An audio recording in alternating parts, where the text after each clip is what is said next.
Regions in Syria and Iraq are facing water shortages as the region's longest river, the Euphrates, dries up. You will not believe the many mysterious discoveries unearthed and linked to the Euphrates River drying up. For centuries, the mighty Euphrates River has been linked to phenomena and events of great significance. Many ancient tales speak of its drying up as a sign of imminent transformations, including those derived from Bible stories. While these legends remain largely mysterious, speculation remains on the potential riches concealed within its waters.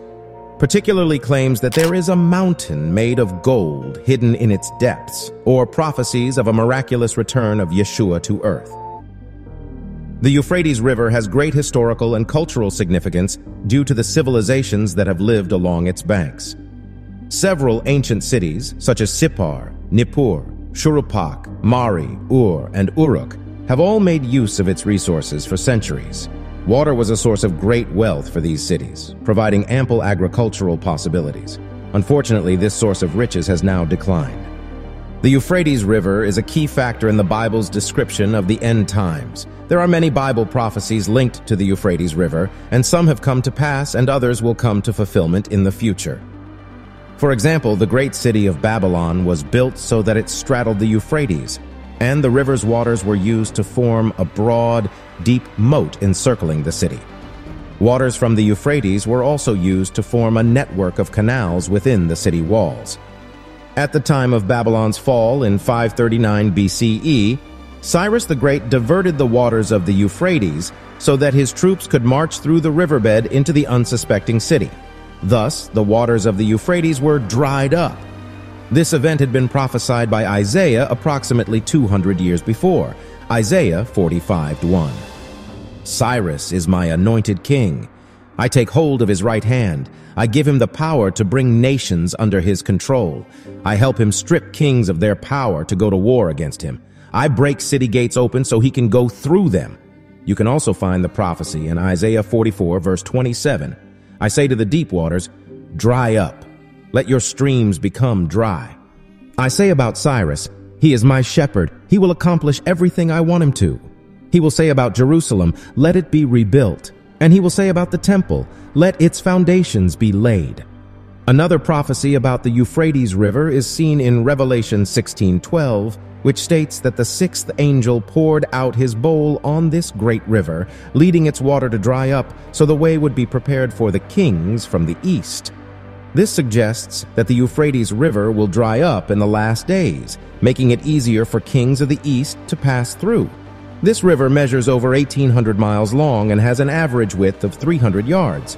The Bible does not clearly define who the kings of the East are, and different experts have various interpretations. One widely accepted view is that the phrase is a symbolic representation of the growing political and economic strength associated with nations in East Asia, such as China. John's prophecy in Revelation 9:16-18 concerning the kings of the East is extraordinary, as it foresees a standing army of 200 million people. At the time of this prediction, there were not 200 million inhabitants on Earth.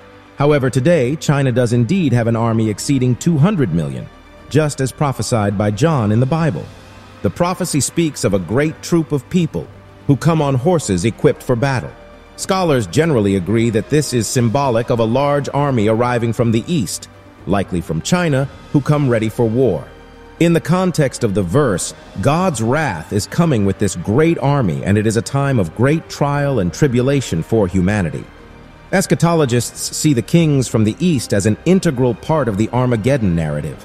Described to traverse the Euphrates River, this large army is expected to play a major role in these cataclysmic events.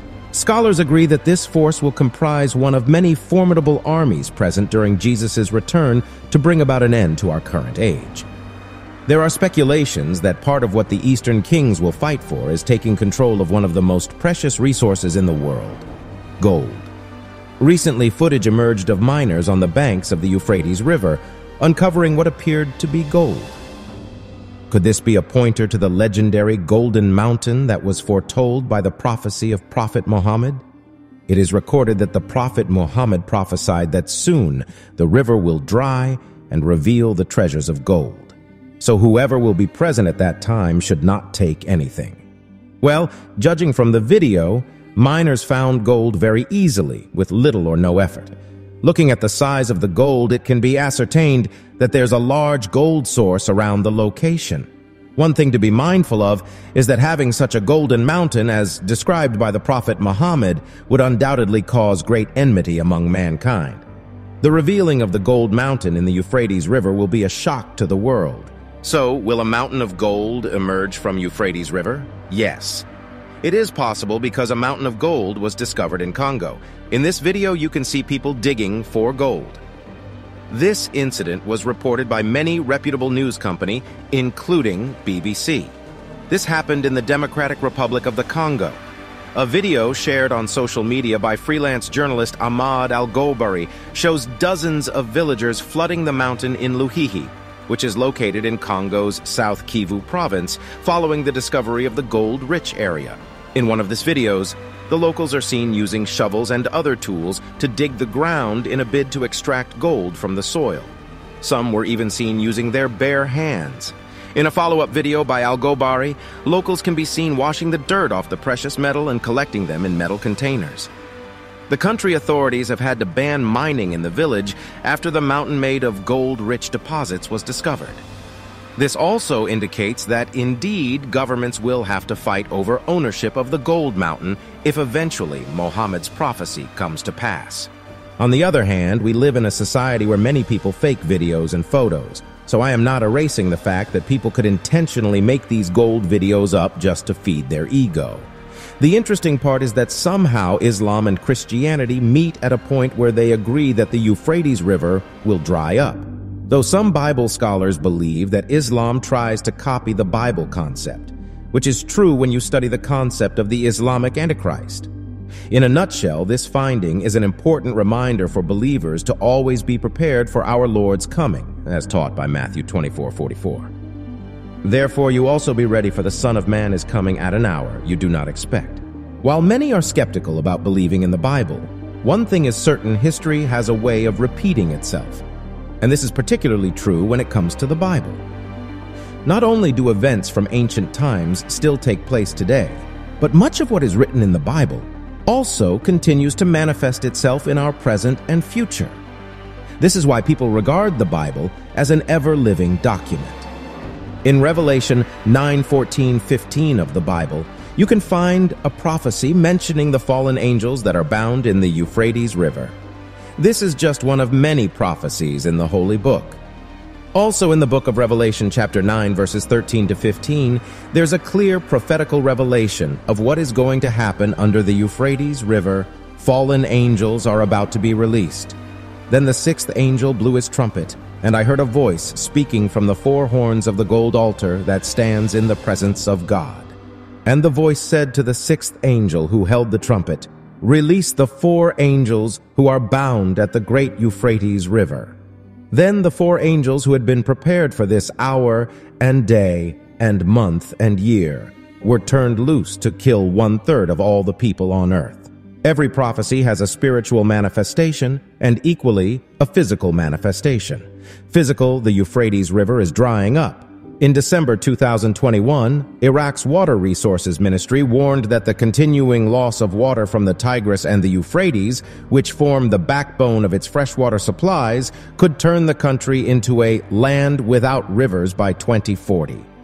The United Nations places Iraq among the top 5 countries impacted most by climate change worldwide, with its increasing loss of arable land due to salinization, less rainfall, prolonged heat waves, and an onslaught of dust storms.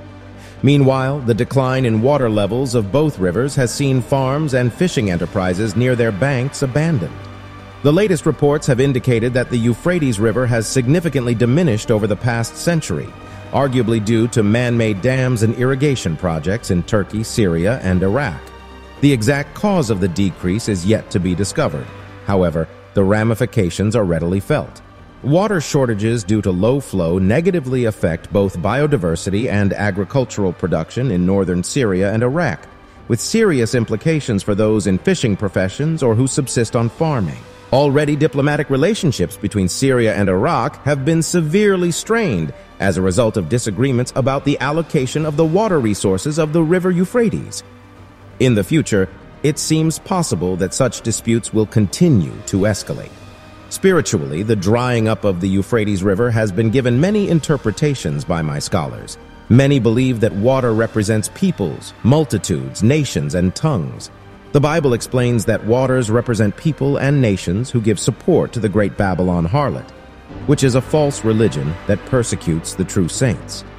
So, the drying up of the waters would mean the withdrawal of support by those people who had been followers of the Babylon system. The people realize that they have been deceived, and in anger, they turn on each other. John wrote, "These shall hate the whore, and shall make her desolate and naked, and shall eat her flesh, and burn her with fire." This drying up of support prepares the way for the kings of the East, or the Father and the Son, at the second coming to deliver their saints from the hand of Babylon. The role of the Euphrates River in end times prophecies is an important one, and one that cannot be ignored or overlooked. Its significance will continue to captivate us for years to come as we try to understand what lies ahead for humanity and our world. Do you think we are at the end of the world? Please leave a like and a comment if you like this video, and subscribe to the channel to see more videos.